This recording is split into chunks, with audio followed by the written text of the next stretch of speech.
कौन गारहनवा बाबा सांझी बेरा लागे।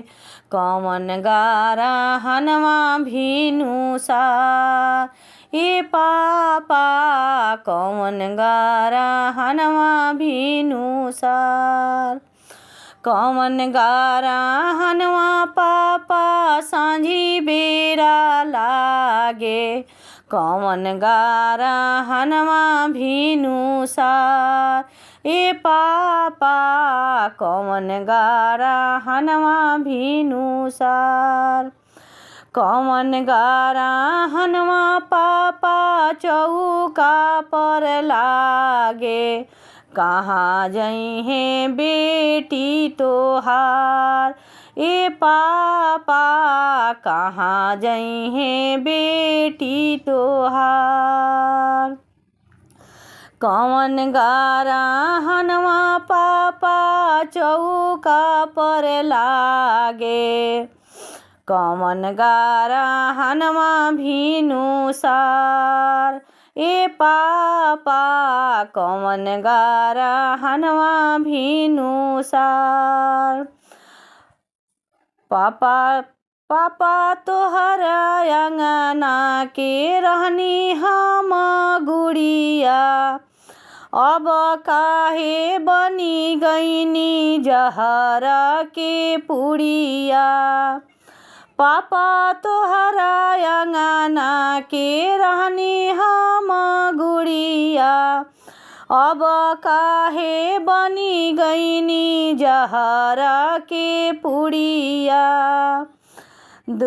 कौन करने पापा हमारा के तेजनी।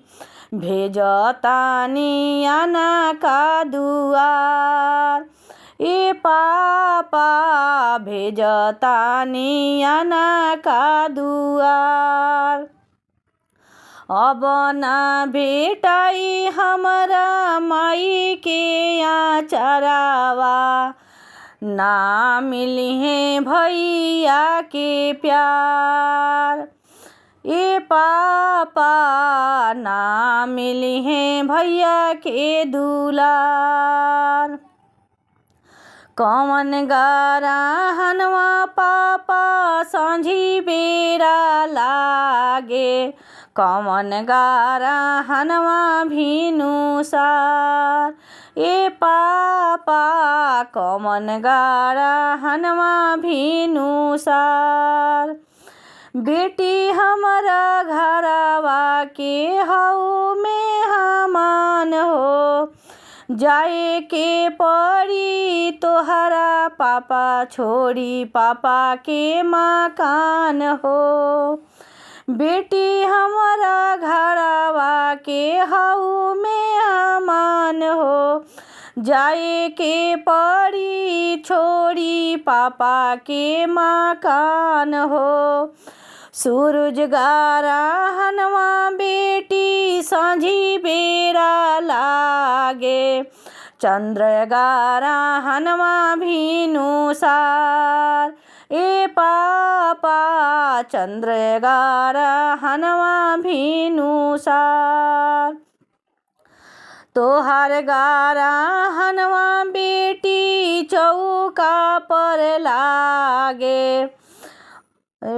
तोहार गारहनवा बेटी चौका पर लागे। बेटी तू जैबू ससुरार ए बेटी।